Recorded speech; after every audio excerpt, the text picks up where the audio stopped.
let's equip people for the moments that we are preparing them for, you know? And it's their own responsibility then after that to propel themselves forward.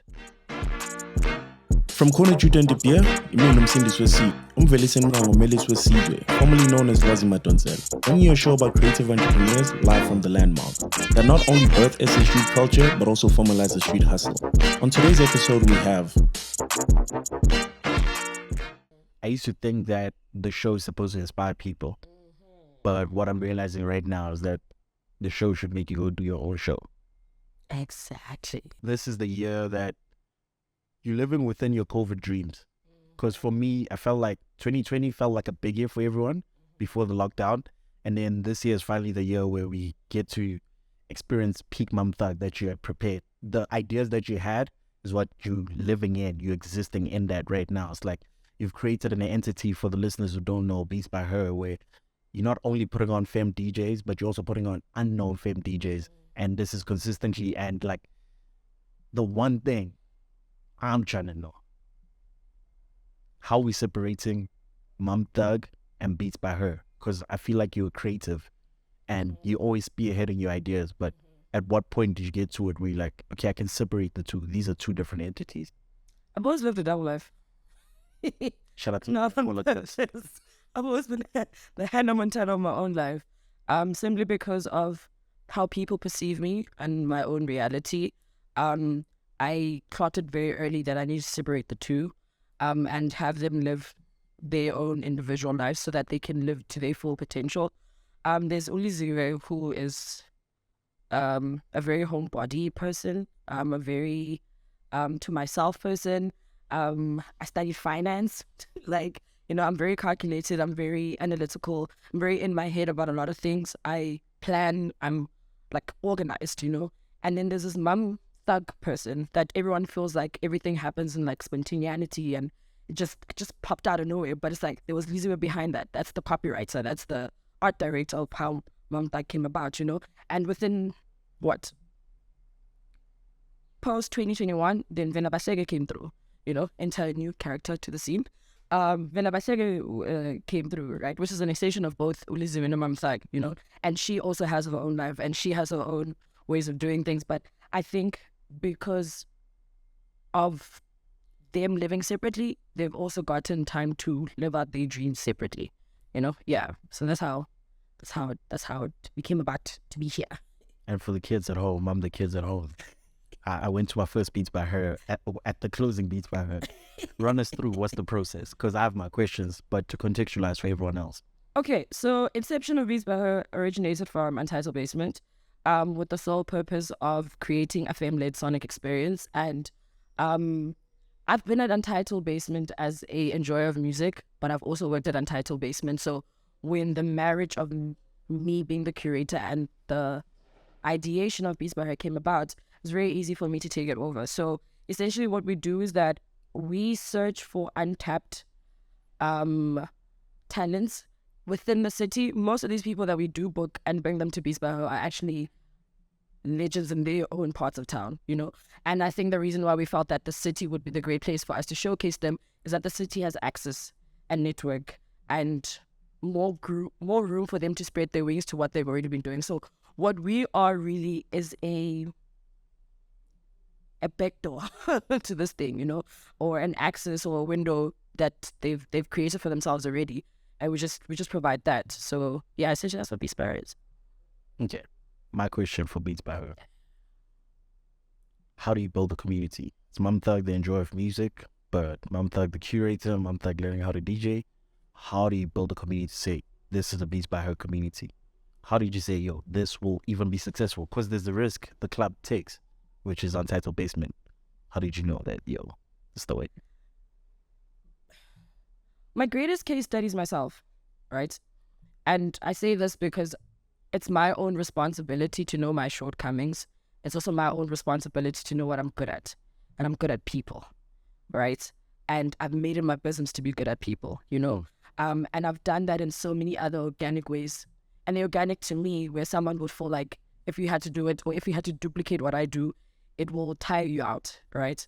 So I think there are many times that I could have curated events very early in my DJ career, well within my DJ career, and I turned them down because I knew that I didn't have the capacity, and I had not done enough work for me to boldly say I'm putting something out, right? So when the marriage with Untitled Basin and me happened, it was the right time, you know? It was a time where I just took a risk on myself and I just, you know, left my very fancy 9-to-5 paying job. It's the time when I just assimilated or at least settled in my spiritual journey and being a practicing healer.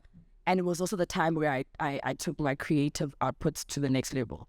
And Beats by Her for me was exactly that, you know, where I'm still in the DJ community, but I don't have to be in the forefront. I don't have to be in front of it, you know.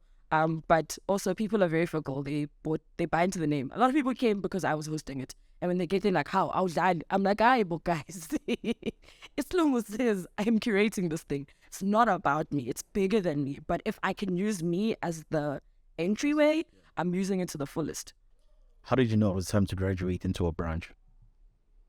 Because we have this, like, I think most of us graduate.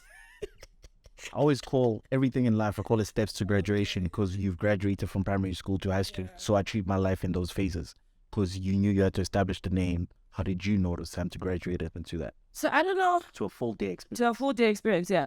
So before I did Beats by Her, Lerato and I, who is my very, very dear friend, she actually bullied me to DJing. That's a chat for another day. But once I became a DJ, and she's a DJ as well, she felt that we could take our own interpretation of what music needs to sound like and put it together and share it with our friends in a space outside of our home, right? And we had a thing called Asphuzeni, right? And Asizeni. Asphuzeni was the prelude to the weekend, and Asizeni was what branches are now, but prelude to, you know, the Sunday or whatever the case may be. So that, like, the brunch space or just putting people together wasn't an unfamiliar space. I think with the finale, we had realized that the experience that we were providing to people, which was first Friday of the month at the basement, served its purpose in winter and did really great. But as the sun came out and, you know, more parties were happening, we knew where our loopholes were, you know? And I think we took the opportunity with the finale to test the brand out, you know, to stretch it out to its fullest potential and not just keep it as First Friday. And I think also in the community that we serve, we have people like Lady Day Foods, right, that does the nighttime experience, and she hasn't done brunch before. So it was great for us to experiment with her with the same goal and same purpose to test our brands out, you know. And it was a party. It was a good time, you know, which then also gives us an opportunity to expand, like you say, to graduate, you know. Now Beats by Her isn't just known for this one particular experience. We can, you know, expand the experience. And then from our personal conversations, there's the part where you actually teach people how to DJ, teach people how to brand themselves. Would you like to share that story? So we are looking into doing that more.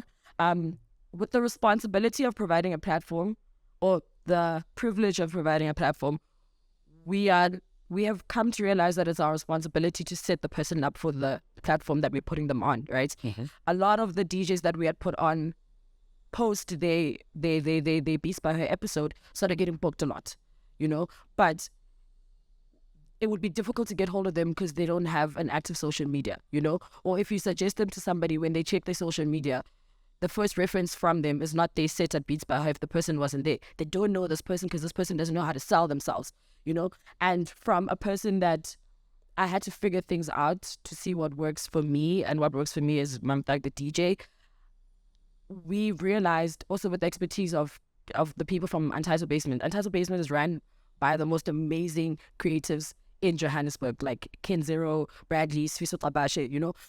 These are people that are pioneers in their own respect and in their own silos, and it made sense that we then set people up for the right opportunities with the right tools. You know, it's unfair to send a gardener to a wall with the what's that thing? A spade, you know. So so that's what we're trying to do as well, is that let's equip people for the moments that we are preparing them for, you know, and it's their own responsibility then after that to propel themselves forward.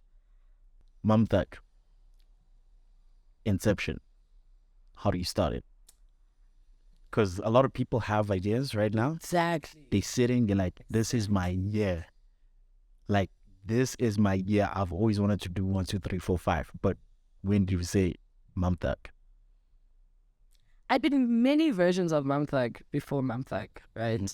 Because when we're talking about Mamthug, I'm talking about the brand that sells, the brand that curates, the brand that's worthy of being in the poster to say, if Mamthug is giving it a cosign, we're going there.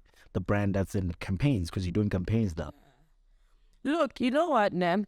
I think the inception of Mam, it's actually Mamhug. The T is silent like Tando. Jade. Nje. And I think when everybody started calling me Mamthug, I just ran with it.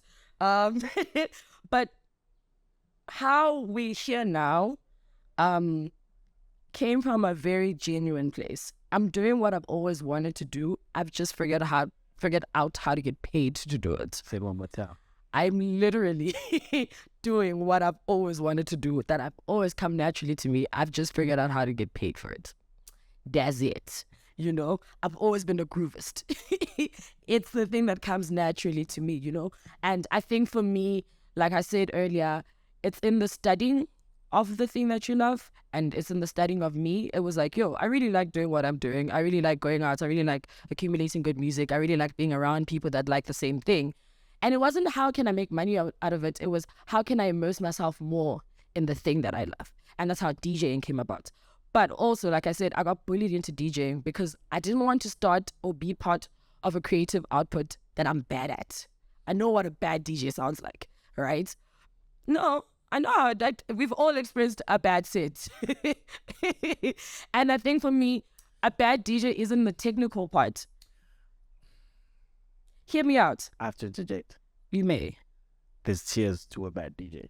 But right. But that's what I'm saying. I think the baddest DJ for me more than anything is the DJ that repeats set in the same city. Beg to differ. A bad DJ is someone that that feels like we're here for them. They are here for us. We are the service. You're offering a service to us. So if you are going to be here and play a set like you're playing in your mother's bedroom and expect us to interact with it, and we can clearly see that you didn't prepare this for us, you can't complain at how we receive it on the other side, right? Does DJ prepare for you? So I prepare myself for the audience. That's the other way around. So for me, I need to know where I'm playing. Actually, before I even play, how I used to get booked, or how I get booked most of the time, is that I go to the places that I want to get booked, right? And I commit myself to the experience of the place outside of me, right? And enjoy it from start to finish, from the door all the way to the whole shebang, right? And I can see where I fit in, right? And once I realize where my niche is, right, I then prepare myself in the sense of who's playing before me, who's played before, who's playing after me, right? Because it's my responsibility to know if they're gonna book a DJ that plays a certain genre, and I know that they play a certain genre, I will not play that genre, you know. And I think that's also forced me to be a shape-shifting DJ where you can't pinpoint me, you know. I move with the time that I'm booked at, or I'm moved with the mood, or I'm moved with the event that I'm booked at. I morph myself into this experience that these people are trying to give in. And that's why Beats by Her was a very easy yes for me, right? Because each lineup is not the same, you know, but my audience and my community, in order for me to sustain them, I need to learn them. And in order for me to learn them, I need to be with them. So even at Beats by Her, you'll probably almost always find me on the dance floor because the party is not above me. I have to be in the party in order for me to detest if we did well with this party. And that's outside the numbers. Numbers will always talk. But the real experience is the energy before, during, and after the experience. You know? So for me, I feel like, I've seen, or I've been around people that do this job that I do, that take it very lightly and think it's a very easy 1,000 rand or a very easy, you know, invoice to pay out. But it's more than that. People remember how you wasted their time sometimes. They do remember. And when they see you the next time, it's like, oh, this one wasted my time the last time. I'm not about to do that again. I love what I do. Yeah, really passionate. You speak of your community, you speak of the efforts to uplift your community, right? In uplifting your community, do you ever feel like that was a bad one?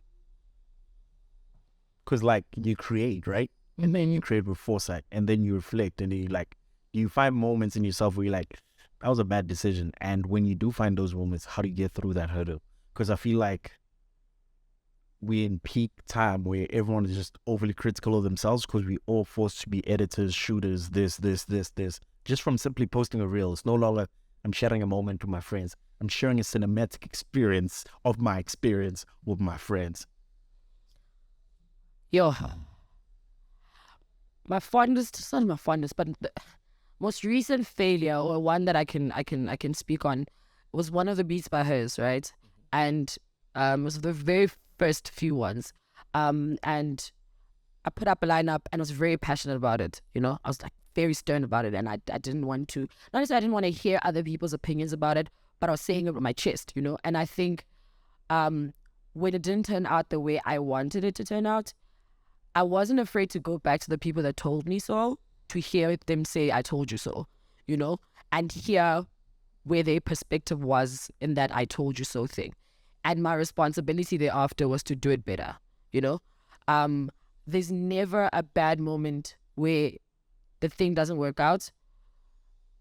I'm happy that at least there's evidence that I tried to do the thing, you know, and I can refer back to the evidence. It's terrible to not want to do the thing because you've overthunk yourself to a point where you don't do it at all. You know, I think for me, there's always beauty in trying and failing. Just make sure you don't do that mistake again. Like let's not have the same problem again. You know, so for me, in my moments where they didn't land as hard as I wanted them to land, or didn't get the reaction that I wanted them to get, I learn. But there's always something that worked within that moment, you know? So I don't discredit the whole experience. I don't be like, oh, this didn't work, so therefore I'm scrapping the whole thing. It's like, no, there are elements that worked. I keep those and we move on to the other thing, you know? And I think another thing that I've learned now, knowing what I'm good at and the things that I can't do, finding people that are good at that, you know, and work with those people, because that, jack of all trades, masters of none situation. Yeah, I don't wanna be Mamthug by myself. It's boring. It's tiring. It's unrealistic, you know? So it's easy for me to find the people that are good at what I'm not good at, because I know what I'm good at. Like, I know what I don't know, you know? And that always makes it easier to move forward from that. You're quitting your corporate job. You're starting this venture, which is slowly, high-key turning into an agency.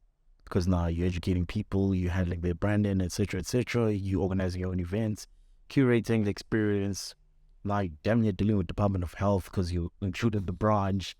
And you're paying everyone, so there's also Is that, yeah. And also, most people don't know their rates when they come in. How are you working around the finances? Because I found myself when I was starting my business, like, yes, it's the business finances, but to a certain extent, you are the business.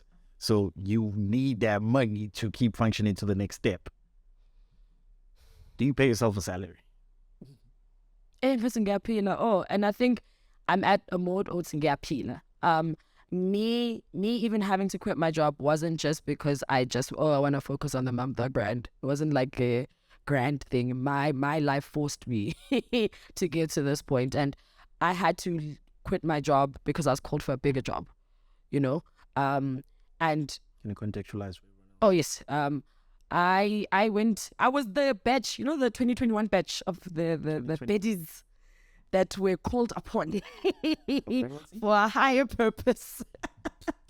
For essentially, yeah, we have children. Like healing work is it's a child. You continuously have to nurture it and feed it and grow it and learn from it, but educate it as well, you know. And in the space of being sangomas, like the hyper visible sangomas, the internet sangomas, you know, the ones with logos, the ones with booking slots, and the ones that, you know, have limitations to consultations and all of that. I was very fortunate that I grew up in a household where we embraced tradition, so I know when to draw the line when it comes to that, you know. I know when to eco-merce it and when to keep it the way it's supposed to be, you know. And everybody has their own preference. I, post my initiation process, had to go back home, you know. I used to live in the city in the nice, panoramic view of the city with the glass walls and the high ceilings and the cold floors. And that was cute and all, but when I was called upon to do this, it was bigger than me, you know. And even where I'm placed in my healing work, I can't be asking people to book an appointment in Zimhlope, you know. And also even in the pricing of the work, I can't limit the people that I've been called to serve or called to heal and limit them with pricing, you know. Even how I charge, I do it because I have impact to buy and I have candles to buy, but I don't make money. I'm not healing to make money. The healing provides the life that I live. So even with the money chats, right? I don't know how I survived the last year. I'm not gonna lie. I'm really, really not gonna lie. But I knew that in this big work that I've been called upon, it's just a ripple effect of that. And I think healing or becoming a healer has also taught me that when you operate from a place of abundance, it will always overflow, you know? It will always overflow to other aspects of your life. So I do this with my whole heart, and everything else happens for me in the same way. Damn, Lizzie. Damn. This is how you start. That's how you start a new season. This is how you come with the energy. This is CNR JUTA De BEER, and we still have to keep to our questions. You know, as much as we've spread our wings and we're about to take off soon, it's there's still the simple, important question. The same way as a spiritual healer, you have a place to heal people that's designated for that. Do you still think we need a place for the youth to concubine, to meet together, to actually have an environment where everyone meets, shares ideas, shares spaces, energies? So you mean a WhatsApp group? Because the youth does this for the youth do this by themselves. I don't know why we feel like, as like the far end of the youth spectrum that we are now occupying, that no, oh me. My peers and I, the former youth, right? Why we feel like the youth now, this youth that we're referring to, is in dire need to meet and do the things. The youth are already doing the thing. The internet is their meeting spot, you know. Our responsibility is to provide, not even access, to make things easier for them. You know your difficulties. I know my difficulties as a entry level DJ. I know it. I know how many times I had to toil. You have to toil for a promoter. You have to toil to get paid. Sometimes you don't even get paid at all, you know, and you're expected to do this big grand thing for less than what you're worth. We know that. I can't then be a promoter and then make somebody else go through the same hoops that I went through. Yes, it's going to be difficult. Yes, I probably won't be able to pay your rates, but let me give you access to what it really is, you know, that once you make it through the other side, it's actually really dope. You don't have to go through the trenches, you know, like even with Beats by Her, like small things like communicating your set time or communicating the sound that I'm expecting from you, communicating when and where I need you to be. I do that way in advance because I know how inconvenient it is as a DJ to have someone that doesn't care for that, you know. I think that side, Tinangale, let's stop talking about these people's business. Let's speak about our own business and how do we make this business easier for them. That's what we need to be talking about. And to the most important question of a podcast, what's your word to the youth? Yo, hi bandla. Hi bandla. It's very difficult to advise, or at least to have a big say on a group that largely comes from a place of privilege. This youth now, their mothers are university degree educated. They have really, really sustainable jobs. They come from a place of access, and they come from a place of abundance, you know. I think maybe, and it's to everyone, is to remain teachable, because I feel like when you think the internet is your answer, you then forget humility, you forget respect, you forget that you coexist with everybody else. And this is not an AI world only. There are still people that breathe and have skin attached to their bones. And those people are not the same, you know? So I think we sometimes fail, or we lack the ability to remain teachable. I'm never shy to be teachable. Like, even in this moment, I am jumping off to learn something new, you know? You're never above it, and you'll never make it. I think that's the real chat, is that you'll never make it. Because once you make it, there's still another make it that you have to make, you know? And you will never know that if you can't see past this set perception of what making it is, you know? Like with me now, Beats by Her was the stepping stone into like live event production, which is something that I really enjoy. And I want to do that more because I'm good at it also, you know? But I'm also fortunate that I have people around me that are willing to teach me, you know? And I think also because I'm willing to learn, the information is boundless. And this is nothing the internet can teach me, you know? So, yeah. Last one. Yiyo, mama, yiyo. Yiyo. I've been holding that in the whole day. Oh my God. I've been holding that in the whole day. My face was like, I can see Yiyo. it. Yiyo. No, Yiyo. Straight up, Yiyo. The girls who get it. And the ones that don't come to be Her, so you can understand it. You heard? Yeah. Yiyo, no, straight, Yiyo. Oh, that. Look at you. I enjoy that.